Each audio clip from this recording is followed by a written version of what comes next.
سرزمین پر از هرج و مرج، مردم عمدتاً فقیر و اقلیت ثروتمند که حتی فکرشو هم نمیکنید. سرزمین خشنی که از زمان پیدایش تا هنوز رنگ آرامش را ندیده است. دانشمندان اسرار بمب اتم، متجاوزان و کودک آزاران، حقیقت و دروغ، بردگان و سازمانها و فرقه های مرموز، کشوری که در آن دنبال هرچی بگردید پیدا خواهید کرد. پاکستان، یا به نام رسمی جمهوری اسلامی پاکستان. پاکستان کشوری است که پنجمین جمعیت جهان را دارد. این کشور حدود 249 میلیون جمعیت دارد. مساحت پاکستان 88913 کیلومتر مربع است. این کشور با کشورهای افغانستان، ایران و هند همسایه است. پاکستان با فرهنگ‌های رنگارنگ، با سنت‌های اسرارآمیز خودش متمایز و با بخش‌های سرگرمی خودش فرصت خوبی را برای گردشگران داخلی و خارجی ارائه می‌دهد. پاکستان که پایتخت آن اسلام آباد که مستعمره سابق بریتانیا است که در سال 1947 استقلال خودش را اعلام کرد و به مرزهای فعلی خودش رسید. انگلیسی به زبان دوم این کشور صحبت میشه، زیرا که اردو زبان اصلی این کشور است. اگر درباره این کشور کنجکاو هستین که چرا یکی از تاریک‌ترین کشورهای جهان و چرا پر از هرج و مرج است، پس آخر ویدیو با ما همراه باشید. قبل از تماشای ویدیو در کانال ما عضو بشین و با لایک کردن ویدیو از ما حمایت کنید.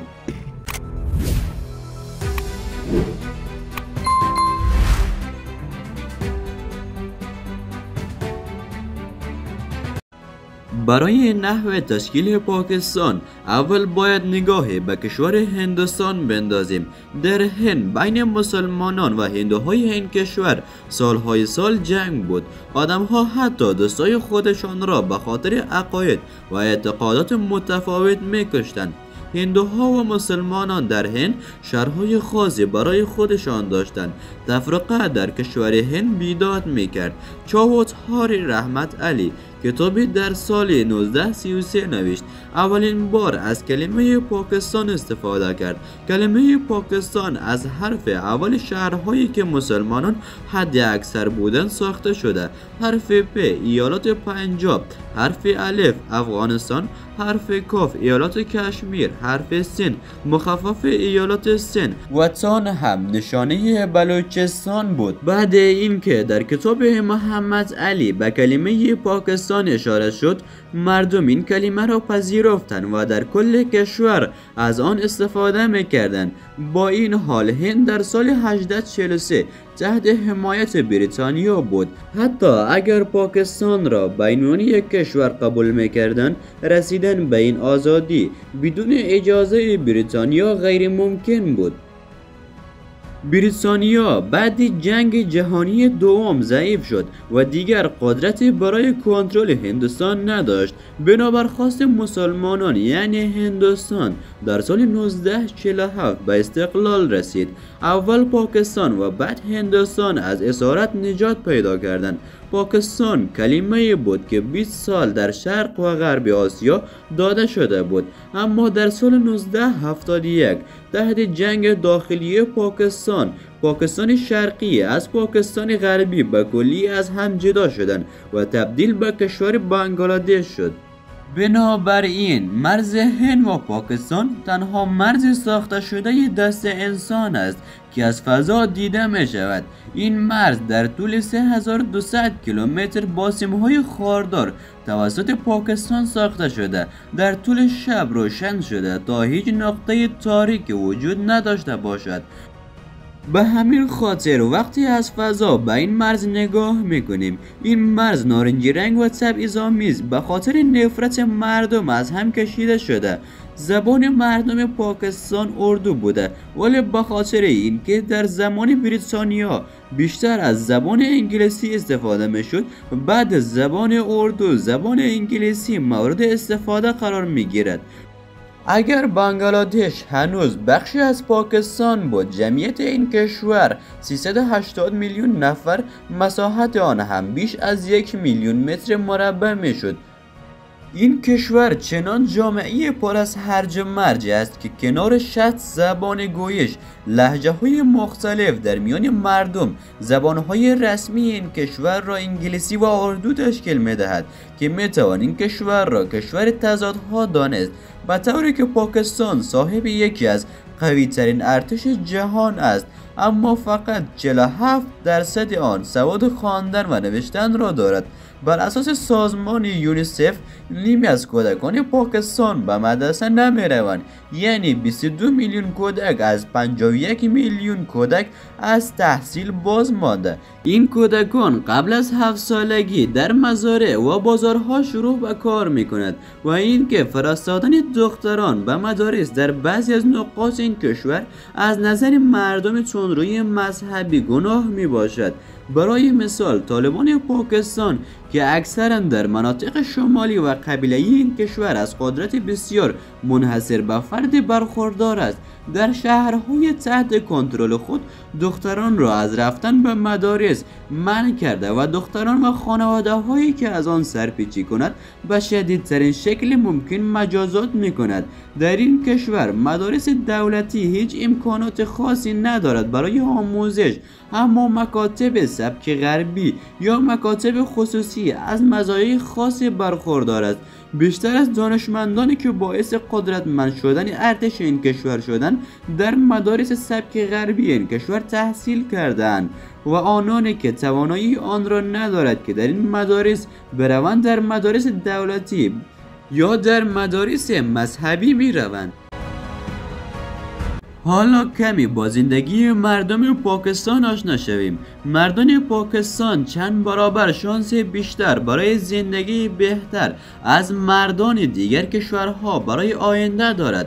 به دلیل گذشته تاریخی کشور پاکستان و هند، بیشتر آداب و رسوم آنها با هم یکسان است و یکی از اصلی ترین این موارد میتوان بر رسم ازدواج اشاره کرد. برخلاف بعضی از کشورهای جهان در حال توسعه که بار مسئولیت تمام کارهای عروسی بر عهده مرد است، در پاکستان گرفتن جهیزیه و شیربه ها نوع بی احترامی و توهین به خانواده عروس می باشد. مرد بودن در پاکستان مزایای خود را دارد. بجز از عروسی با دختر مورد علاقه تان می توانید با جهیزیه او فرد ثروتمند و سرمایه‌داری باشید. وقتی می گوییم جهیزیه، فکرتان به لوازم خانگی می رود. منظور از این زمین، خانه، پول، طلا می باشد که خانواده عروس بعد ازدواج به شما می دهد. در صورت فقیر بودن خانواده دختر که توان دادن جهیزیه را ندارد، چاره‌ای ندارد دختر جز این که باید با مرد همسویه خودش عروسی کند. یکی از بدیهای پاکستان این است که بالاترین آمار تجاوز و آزار و اذیت جنسی را دارد که یکی از مشکلات زن بودن در این کشور است.